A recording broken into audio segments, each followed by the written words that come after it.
that's the main issue on the university with so many students. So yeah, I think it's important.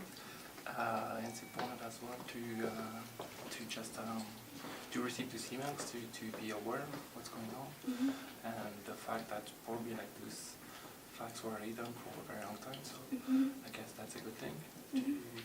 Well, not sexual harassment, obviously, but the fact that we are aware of that. And as a professor, I don't know, I try to pay more attention to that and to just be more inclusive, I guess, in my class. But yeah, I never really thought about it, to be honest. Yeah, I think so.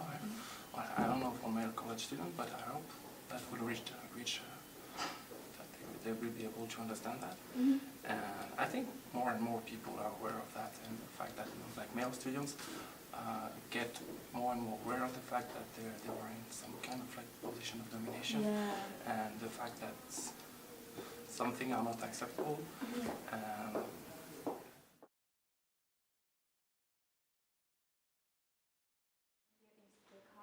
What do you think about those timely warning reports? Yes, so yes, I am very aware of sexual harassment and assault at State College, and the timely warnings can actually trigger people. And I've heard from a lot of students that they wish there was a little more information, or they're just not sure why they're getting these alerts. So I think maybe some more public awareness about what the alert means, and I think if the alerts included information about where students can get mental health resources and help, that would be great also. Is ideal to anyone else? Do you want me to just talk about Time's Up? Yes. Okay. So Time's Up is a group that's forming, and we're just tentatively called Time's Up, actually. We've reached out to the group to ask if we can use that word to name our group. And we're not yet fully formed. We have students who are writing bylaws, so I'm the faculty advisor for the student group, Time's Up Penn State. And then there's also a wider group that student group contributes to that also includes alumni and includes additional faculty, staff, and actually members of the community. And we just started meeting in the fall. We had one meeting last spring just to kind of see if there was interest, and we've been meeting regularly this semester. And so soon, hopefully, we'll be formed as an official student group, and the plan is to do things like advocate for survivors and as survivors, to raise awareness about resources and raise awareness about what contributes to sexual assault and harassment on campus and in the surrounding area, and then to actually take action. That's kind of the activism part of it. To actually, what steps can we do to actually change policy, enforce existing policy, and really change the culture at Penn State, so that rape and sexual assault and sexual harassment are viewed as not okay, that everyone understands what it is, and that people want to hold perpetrators accountable.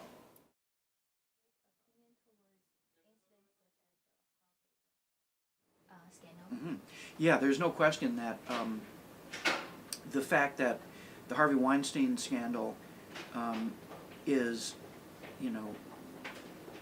been an inciting moment for public concern on this issue. And I think it's interesting that Weinstein himself is a person of the media. That is, he was what we call a media mogul, a wealthy and influential controller of media content. So the fact that the media has turned his fall into a media spectacle, it seems to me, is ironic and just. What often happens with media spectacles, though, is that the spectacle itself, rather than the ideas that have generated that spectacle, the spectacle itself sometimes takes on a life of its own. And it's really important that we understand as ordinary citizens that the media can't do our job for us as individual agents and activists in shaping local attitudes, and even formal local policy. So, the goal of activism, the place of media in activism, it seems to me, is twofold. One, to incite interest, and two, to communicate, to serve as a communications medium among activists. But it can't take the place of, but virtual activism cannot take the place of actual activism. The choice is now up to us as individual agents in society. Okay. I think the timely warning function serves a symbolic purpose as well. It's of some assistance to any student who is concerned about, might that same assailant be still out and active? That's a very literal concern. But it has a very strong symbolic function too, which is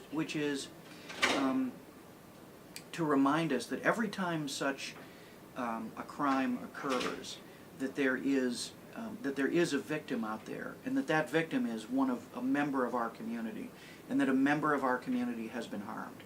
And we should know whenever that happens, and we should emotionally suffer a little bit along with that student. We can never share her or his actual pain, but some of the psychic pain should be shared by the community. Thank you.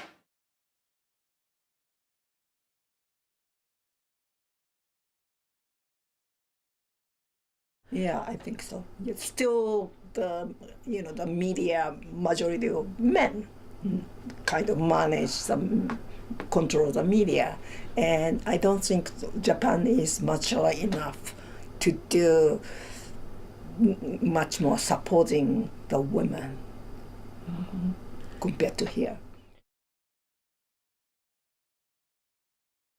From your perspective? I think women should be united. Here, good Me Too movement, a big movement. But in Japan, yes, kind of Me Too, but so small voices. And then they are forgotten easily. Mm-hmm.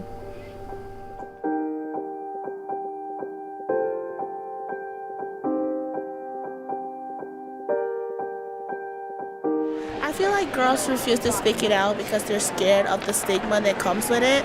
I know friends who were assaulted, but they're scared to speak it out because of the issue that comes with it, and also not being able to trust that someone will take it well, or society would say it's your fault. It's really unfortunate that we keep hearing about this, and I mean it's so common that people don't even give it like a second thought. But it just it just happens so often, like every week, that like a lot of times people just get desensitized to it. I think people get the updates, like when you see like a sexual assault happen on campus, people feel as if like, oh, that's not me, so I don't have nothing to worry about, or that isn't a person I know, so I'm not going to do much about it. And that's kind of like a thing that's out of sight, out of mind type thing, so people choose to ignore it, or they feel like it can't be them, or that it happened, but it won't happen to them type thing. I think it's important that they're bringing it up so that people realize, oh, this is still a thing that's happening, and it can happen to anyone, and it's happening here even when we think we're safe. But,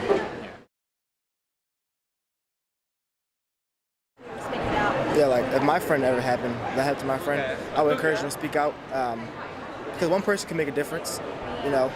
Once discipline happened to that behavior, the behavior will start stopping on campus. I think people feel like they could do this because the victims are kind of scared. They're scared of the attention it will bring.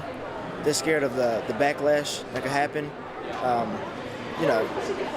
They're probably scared of the person who did it to them because they might know them. I feel like personally, I don't know what I would do because I had a friend and all I could do was talk to her because you can't push someone to tell their story if they're not ready to tell their story. I think there's a lot of negative stigma associated with it, like speaking out about it. A lot of people will say like, oh, you're lying or whatnot, and it's also definitely a very sensitive topic for people to talk about. It's something very personal that happens, so I don't think they really want to share it with anyone. I knew about there's the phone call that you can call, and there's a police or some people can walk you home. I'm not sure how it works specifically, but I think this activity can be promoted.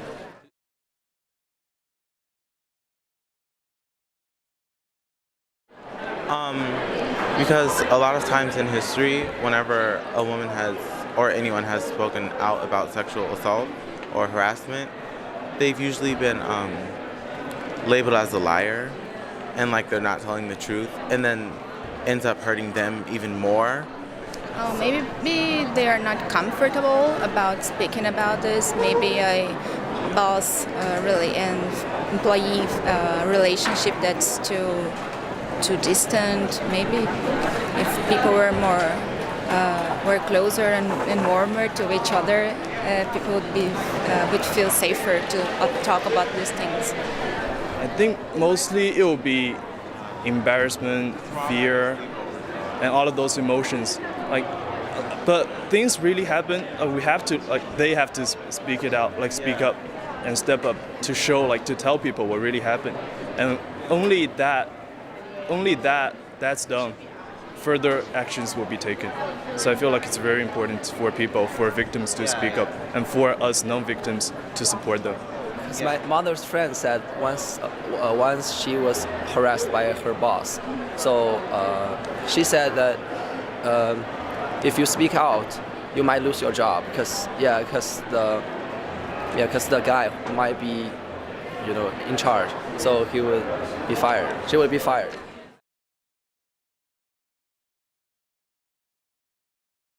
I feel like there should be a week for situations like this, and also classes on how to be safe and how to know that you're not, if someone says no, you don't have the right to keep pushing. Yeah. I think it's important to clarify what is considered sexual harassment, and to know, an info session so that people know what counts as sexual harassment. So sometimes people are like, oh, I didn't know, that was a bad thing. So it's important to spread awareness about that. Thank you so much. Yeah.